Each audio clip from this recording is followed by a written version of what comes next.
Okay, and lastly, question number 7. Part A wants us to integrate 6 sine x plus 3 cos x all over sine x. Horrible looking integration, but again, experience, practice makes you appreciate what you've got. I have multiple terms on top and one term underneath, so I'm just going to split the denominators.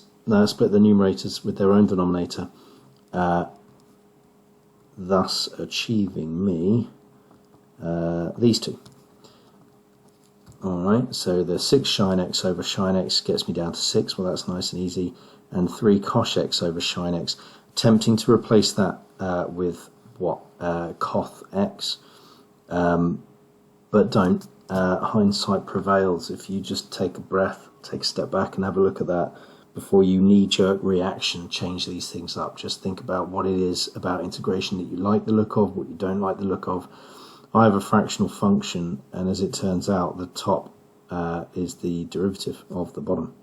Straight up. Cos x is the derivative of sine x. So this is going to be real easy to integrate. The 6, the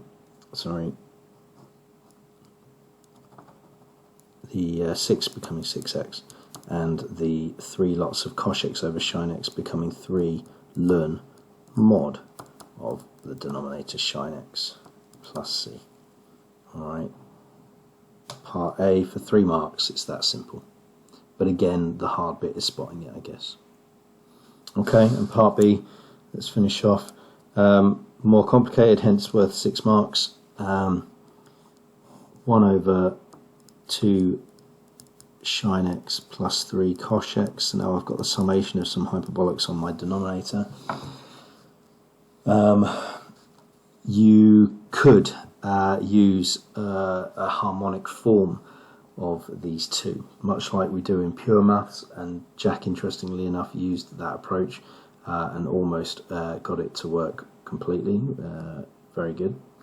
But there's no need, if I'm honest, at this stage, there's no need to start using a harmonic form of this hyperbolic in order to simplify that down. We can just go turn our attentions to the exponential form again. Alright, and if with a bit of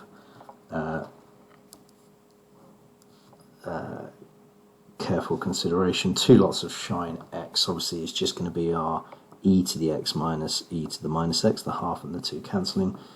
And then I've got 3 lots of, so 3 halves of e to the x and 3 halves of e to the minus x. Alright, so again, more ugly denominator no doubt, but bear with it. It can be simplified down to a degree whereby I get 5 over 2 e to the x, and then I get what, plus 1/2 e to the minus x. Alright, simplifying down. I don't like that 2. I don't like that divide by 2, so I'm going to take out, if you like, what will view it like me timesing top and bottom by 2. Alright, multiplying the entire fraction through by 2. That will kill those divisions. But that common factor of 2 that resides on top, I'm going to then take out the front. So the function becomes, this chap. Alright, and then if I were to write that e to the minus x, given where it is, if I was to write that as 1 over e to the x, I might see this next step more clearly. But again, I'm going to go for one of those multiplying through by e to the x approaches. So I'm going to take the top and multiply it by e to the x. I'm going to take this 5e to the x and times it by e to the x, and I'm going to take this guy and multiply it by an e to the x. Alright.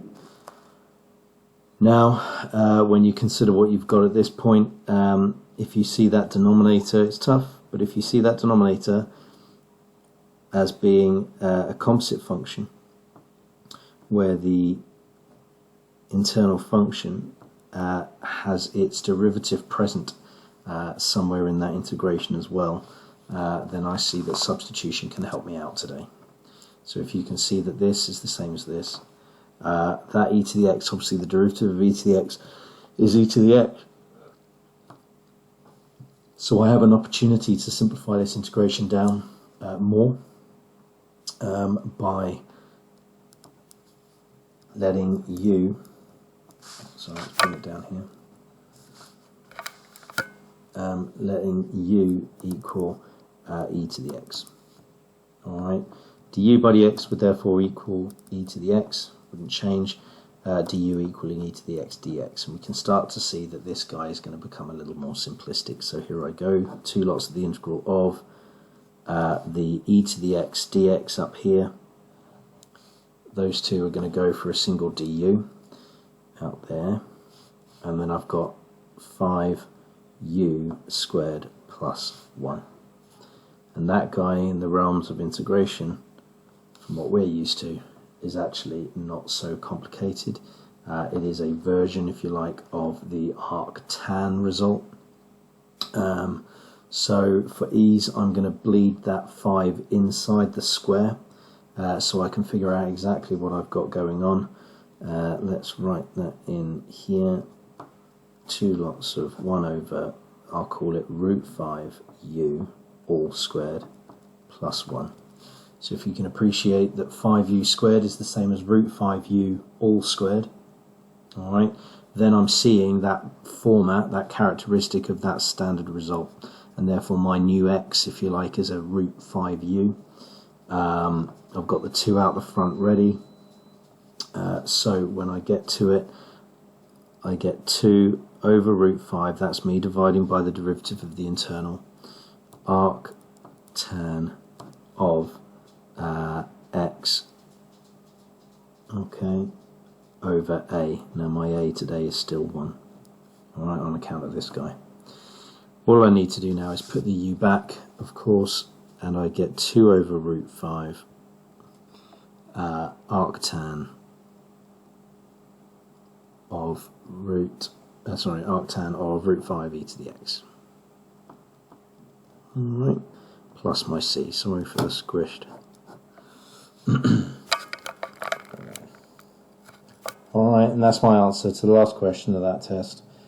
Question 7, part B, and that's worth 6 marks. If you just take a look back at that. This 6 minutes to get this done. You don't need 6 minutes to write that out, but you will need the time to ponder how to get these jobs done. Okie dokie. I'll stop that there.